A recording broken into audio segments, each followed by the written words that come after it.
আসসালামু আলাইকুম, আমি হিমেল রহমান। আজকে যে বিষয়টা নিয়ে কথা বলবো, ইতালি ওয়ার্ক ভিসার দীর্ঘদিন যাবত আপনারা যে জটিলতার মধ্যে ছিলেন এবং যারা প্রতিনিয়ত আপনাদের ভিসার খবর নেন প্রত্যেকটা প্রভিন্সিতে। আজকে ভিডিওটা একটু লং হবে আসলে।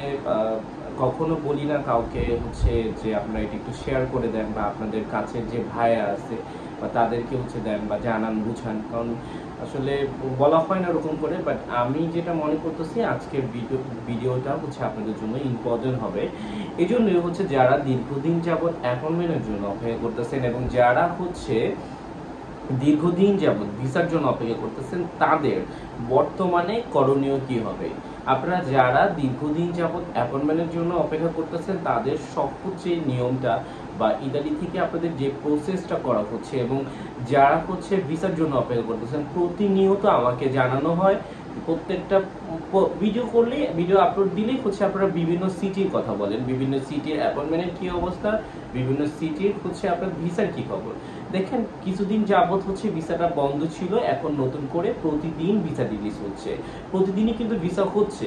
কিছুদিন আগে যখন ভিসাটা বন্ধ ছিল, হ্যাঁ অনেকদিন যাবত ভিসাটা বন্ধ ছিল, এই গ্যাপে কেন বন্ধ ছিল এটা কিন্তু আপনাদের জানাইছে।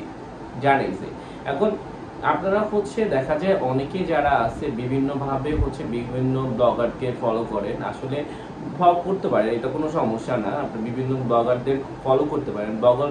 ব্লগার যারা আছে তারা সবাই আপনাকে উপকারেই আসে। আপনারা জানেন যে ব্লগার যদি না থাকতো তাহলে আপনারা ডকুমেন্ট সম্পর্কে জানতেন না। ইতালি ভিসা প্রসেস বা বর্তমানে আপনার করণীয় প্রত্যেকটা স্টেপ বাই স্টেপ এটা আপনারা জানতেন না। ইতালিতে কি কিভাবে আপনারা ভিসাটা পাবেন, কিভাবে রিলিজ করবে, এই বিষয়টা আপনাদের জানতে হবে। বা যারা অ্যাপয়েন্টমেন্টের জন্য অপেক্ষা করতেছেন তাদের বিষয় নিয়ে কথা বলি।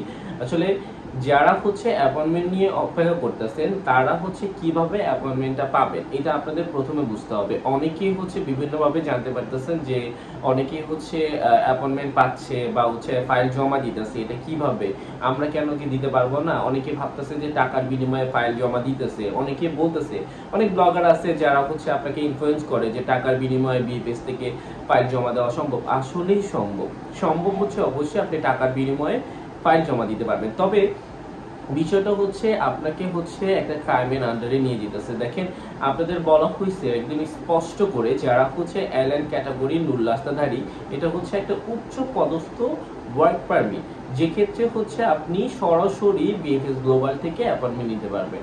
এখন দেখেন, আপনাকে যারা ক্রাইমের শিকার করতেছে বা যারা আপনাকে টাকার বিনিময়ে অ্যাপয়েন্টমেন্ট দিতেছে, এবং আপনাদের তো বলা হয়েছে, দীর্ঘদিন যাবৎ বলা হয়েছে যে আপনাদের যারা ডিক্লোতো ফুসির আন্ডারে যারা ওয়ার্ক ভিসার জন্য, মানে যারা ওয়ার্ক ভিসার জন্য আবেদন করে রাখছে ডিক্লোতো ফুসির আন্ডারে হাত ধরে, তাদের অ্যাপয়েন্টমেন্ট সিস্টেমটা বন্ধ। যে নর্মাল প্রসেসে আমরা যেটা স্লট আকারে নিতাম, এটা বন্ধ।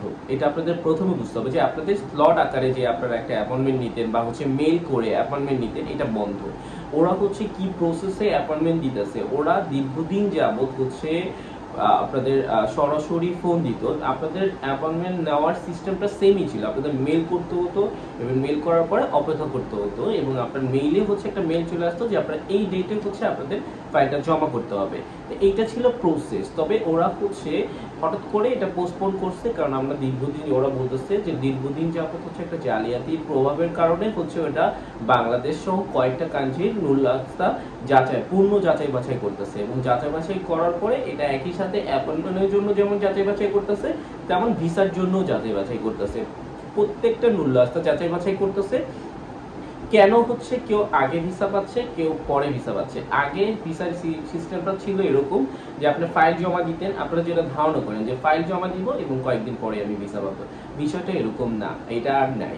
এখন প্রত্যেকটা প্রভিন্সিতে যেহেতু আলাদা আলাদা করে চলে গেছে, তাই এই জন্য আপনার প্রত্যেকটা প্রভিন্সি থেকে আলাদা আলাদা করে কয়েকটা করে, যেমন ধরেন একটা প্রভিন্সি, যেমন ধরেন আমি ধরি নেপোলি বা সালের্নো, কাসেত্তা, তিনটা প্রভিন্সি একই সাথে কাজ করতেছে। এখানে যদি দুইটা করে নুল্লাস্তা যাচাই হচ্ছে, দুইটা করে নুল্লাস্তা বাংলাদেশে ইটালি অ্যাম্বাসিতে চলে আসতেছে। এক্ষেত্রে যদি এর আন্ডারে কেউ যদি অ্যাপয়েন্টমেন্টের ক্যাটাগরির মধ্যে পড়ে, তার অ্যাপয়েন্টমেন্টের জন্য ওরা ফোন দিতেছে, ফোন দিয়ে আপনাকে ফাইল জমা দিতে বলতেছে।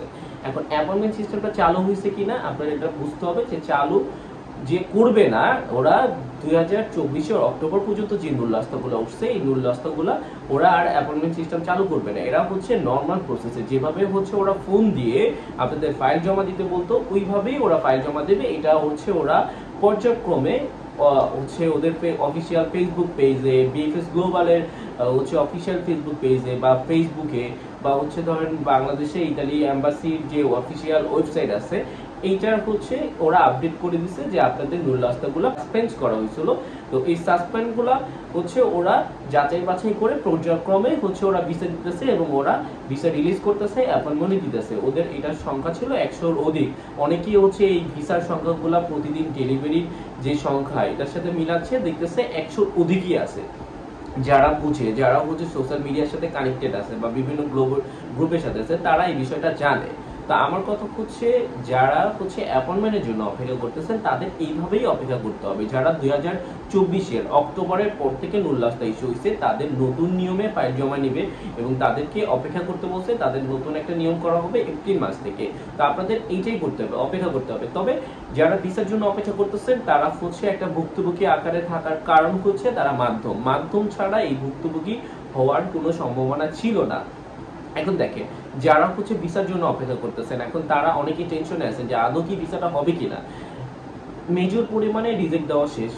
অনেকেই জানেন যে প্রচুর পরিমাণে রিজেক্ট হয়েছে, এটা হচ্ছে একটা বিষয়। তো প্রচুর পরিমাণে রিজেক্ট হওয়ার পরেও কেন হচ্ছে অনেকে যেমন হচ্ছে এম্বাসি ফেস করে আছে, যারা এম্বাসি ফেস করে আছে এবং ইতালি থেকে যে নুল্লাস্তাগুলা বা ইতালিতে বর্তমানে সব থেকে বেশি রিজেক্ট হয়েছে মালিককে সরাসরি রিজেক্ট করছে এবং সরাসরি রিজেক্ট করার পরে হচ্ছে ওদের নুল্লাস্তাগুলো সম্পূর্ণ বাতিল করেছে। যার কারণ হচ্ছে তার পূর্বের স্টোরি ভালো ছিল না। আপনারা হচ্ছে আপনাদের মাধ্যমের সাথে কথা বলেন এবং জানতে পারবেন যদি হচ্ছে ওনার পূর্বের যে লোকগুলা নিছে তারা যদি কন্ট্যাক্ট না করে, তার মানে হচ্ছে তাদের নুল্লাস্তাগুলো বাধ্যতামূলক বাতিল করে দিবে এবছর। যারা দ্বিতীয় অ্যাপ্লিকেশন করছে বা হচ্ছে নুল্লাস্তা ইস্যু করছে তাদের সবাইকে বাতিল করে দিবে। এবং যারা অ্যাপয়েন্টমেন্ট পান নাই তাদের অবস্থা কি? যারা অ্যাপয়েন্টমেন্ট পান নাই তারা তাদের জানার উপায় যে আপনাদেরকে রিজেক্ট করা হয়েছে বা আপনার মালিককে রিজেক্ট করা হয়েছে, এটার উপায় হচ্ছে আপনার মাধ্যমের সাথে কথা বলা যে আপনার নুল্লাস্তাটাকে এখনো পর্যন্ত স্টেপ ম্যাসে আছে কিনা। আপনার নুল্লাস্তা যদি স্টেপ ম্যাসে এখনো থাকে তার মানে হচ্ছে আপনার মালিককে রিজেক্ট করা হয় নাই বা হচ্ছে আপনার মালিক লোকগুলো নিতে পারবে। এখন আর যারা হচ্ছে অ্যাপয়েন্টমেন্টের জন্য অপেক্ষা করতেছেন তাদের হচ্ছে এই ক্যাটাগরির মধ্যে যে মালিকের সাথে কমিউনিকেশন করে রাখেন যে আপনার স্টেপ মেসে আসে কিনা। যদি স্টেপ মেসে আসে তার হচ্ছে আপনাকে অপেক্ষা করতে হবে এবং আপনাকে অ্যাপয়েন্টমেন্টের জন্য ফোন দিবে। আর যারা হচ্ছে বর্তমানে এম্বাসি ফেস করে রাখছে, দীর্ঘদিন যাবত অপেক্ষা করতেছে, তাদের সবার একটা স্ক্যান কপির আন্ডারে চলে গেছে। অনেকে রিটার্ন পাসপোর্ট নিয়ে বসে আছে, স্ক্যান কপির আন্ডারে আছে। তো তাদের হচ্ছে সরাসরি রিডি ফর কালেকশন চলে আসবে এবং তাকে রিজেক্ট করা হবে। এই ক্ষেত্রে তাদের কোনো সময় নেওয়া হবে না, যে এরকম না যে আপনাকে ঝুলায় রাখবে, এটার কোনো ওয়ে নাই। আর একটা স্ক্যাম ছিল, স্ক্যামটা ভেঙে গেছে এবং পর্যায়ক্রমে প্রত্যেকটা সেক্টর থেকে যে মোফা থেকে হচ্ছে আপনাদের কাজ করার জন্য মানে সামনে এই ভিসা প্রসেসটা যেন আরো বেশি সহজ হয় এটার জন্য ওরা কাজ করতেছে এবং হচ্ছে বিভিন্নভাবে ব্লগার যারা আছে তারা ইনফ্লুয়েন্স করতেছে। এটার একটা সমাধান দরকার বা বাংলাদেশ গভর্নমেন্ট থেকেও চেষ্টা করতেছে এটার একটা সমাধান দরকার। তবে আপনাদের বর্তমানে অপেক্ষা ছাড়া আর কোনো উপায় নাই। তবে মাধ্যমের সাথে যোগাযোগ করে আপনাদের স্টেপ মেসে আছে কিনা জানতে পারেন। আর ভিসা পাওয়ার ক্ষেত্রে অথবা হচ্ছে যারা হচ্ছে অ্যাপয়েন্টমেন্টের জন্য অপেক্ষা করতেছেন তারা চাইলে মালিক দিয়ে প্যাক করাতে পারেন এবং প্যাক করানোর পরে দেখবেন আপনাদের ভিসা প্রসেসটা আরো সহজ হয়ে যাবে। তবে প্রচুর পরিমাণে কমিউনিকেশন আসতেছে ইতালিতে, পর্যক্রমে অনেক কমিউনিকেশন আসছে এবং ওই কমিউনিকেশনের রিপ্লাই এসে বাংলাদেশে ইতালি অ্যাম্বাসিতে জমা হয়েছে। বিশেষ করে যারা সংস্থার আন্ডারে আছে তাদের যখন এটার সমাধান হয়ে যাবে বা কমিউনিকেশনের সেক্টরটা মেজর পরিমাণে হবে, তখন আবার একটা ভিসা প্রসেসে একটা অগ্রাধিকার সামনের দিকে বাড়বে। দেখবেন ঢালা পরিমাণে যারা সংস্থার আন্ডারে আবেদন করছেন তাদের সবার ভিসা হচ্ছে বা সবার জন্য কল আসতেছে। তো এই মাসে সম্ভাবনা অনেক বেশি। আর সিজন যেহেতু শুরু হয়ে গেছে, এই মাস বা এপ্রিল মাসের মধ্যে সম্ভাবনা অনেক বেশি। সামনে অ্যাপয়েন্টমেন্ট যেহেতু আবার বন্ধ, সামনে দেখবেন কয়েকটা দিন সময় নেওয়ার পরে আপনাদের আবারও হচ্ছে দেখবেন চারিদিক থেকে কম বেশি করে আপনাদের অ্যাপয়েন্টমেন্টের জন্য ডাকতেছে। আর ভিসা প্রসেসটা পর্যায়ক্রমে বাড়তেছে, আলহামদুলিল্লাহ সামনে আরো বাড়বে। তো এইটাই হচ্ছে বর্তমান পরিস্থিতি, এইটাই হয়ে এইভাবেই আগাবে, এর কোনো ব্যতিক্রম নিয়ম হবে না, এভাবেই আগাবে। তো আপনারা ধৈর্য ধরেন। আর জানি যে ধৈর্য ধরা কোনোভাবেই সম্ভব না, কারণ আপনারা বিভিন্নভাবে ফাইন্যান্সিয়ালি একটা ডিপ্রেশনের মধ্যে আছেন, যেটা কোনোদিন সম্ভব না। যাই হোক, ভালো থাকবেন, সুস্থ থাকবেন। আসসালামু আলাইকুম, শুভকামনা রইল সবার জন্য।